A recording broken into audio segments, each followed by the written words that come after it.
I still remember the heat coming off the pavement that afternoon. London doesn't get proper summer very often, but that day it decided to show up.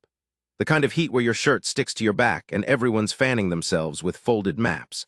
I was standing near the black railings outside the palace, wedged between a French family and a man filming everything on a phone he held far too high. The parade was supposed to start soon. You could feel it. That low hum a crowd makes when it's waiting for something. Kids on shoulders. A woman selling little plastic flags nobody really wanted. Somewhere behind me, a busker was murdering a Beatles song on an out-of-tune guitar. And then there was the guard. He stood in his box like a statue carved out of patience. Red tunic. Tall bearskin hat pulled low over his eyes. Not a twitch, not a blink you could catch. I'd seen photos of these men 100 times, but seeing one in person is different. There's something about a person who refuses to move that makes you want to stare. His name, I found out later, was Corporal Ellison, but that afternoon he was just the guard to all of us. The woman showed up maybe 20 minutes before the parade. I noticed her because she was loud in a way that carried.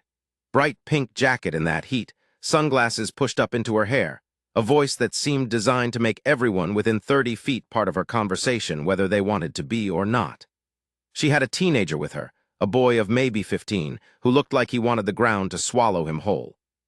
At first it was small stuff. She waved at the guard, nothing. She called out, "Hello," like he was a waiter ignoring her table. Nothing. The crowd chuckled a little the way crowds do. But she didn't stop. She stepped closer to the line you're not supposed to cross.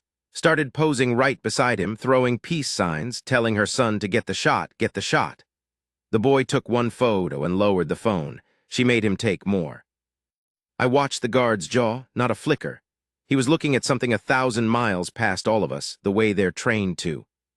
That should have been the end of it. A tourist being a tourist happens every single day at that gate. But something in her shifted when he wouldn't react. I've thought about it a lot since. Some people can't stand being ignored. It's like a splinter under the skin for them. The more still he stayed, the more her voice climbed. "Is he even real?" she said loud to no one. "Come on, say something." The crowd's laughter had gone quiet now. You could feel the mood change.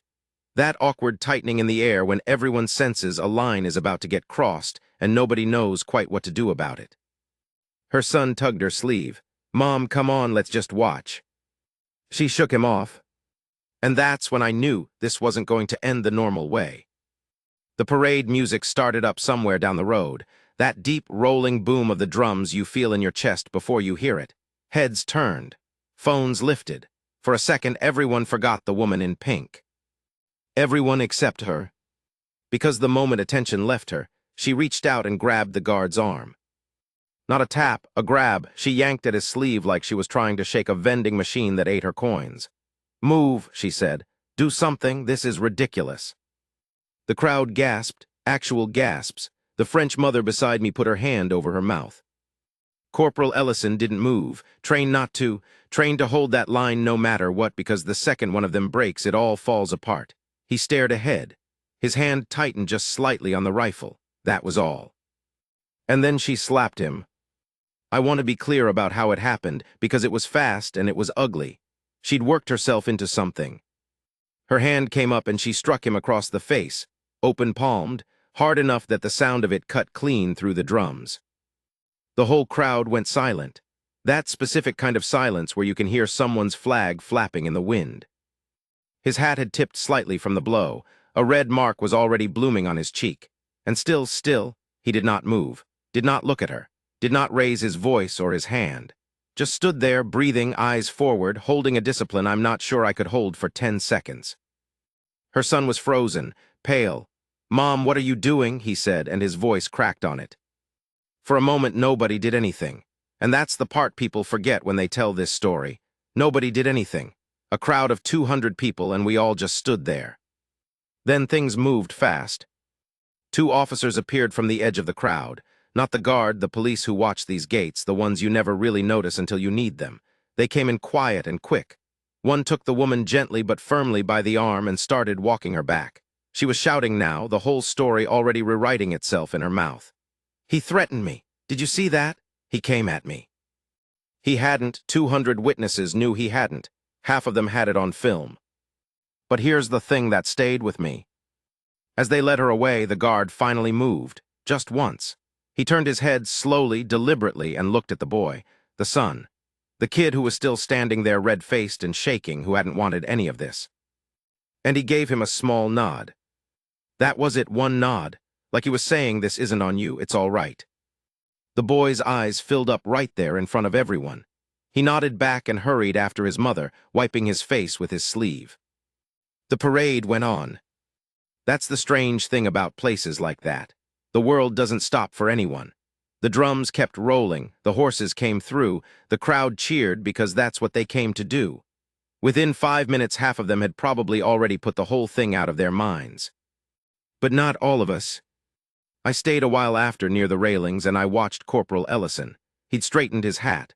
The mark on his cheek was still there, red and rising, and he stood exactly as he had before, like nothing had touched him at all.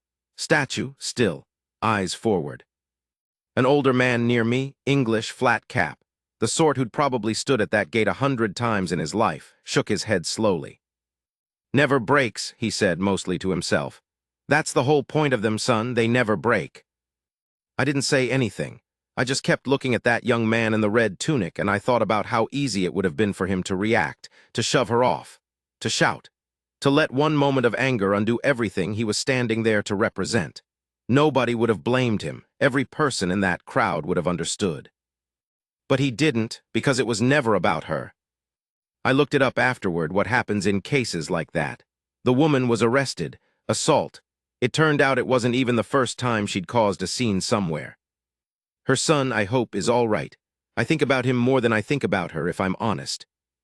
There's a video of it online now. Millions of views. People argue in the comments about what they'd have done.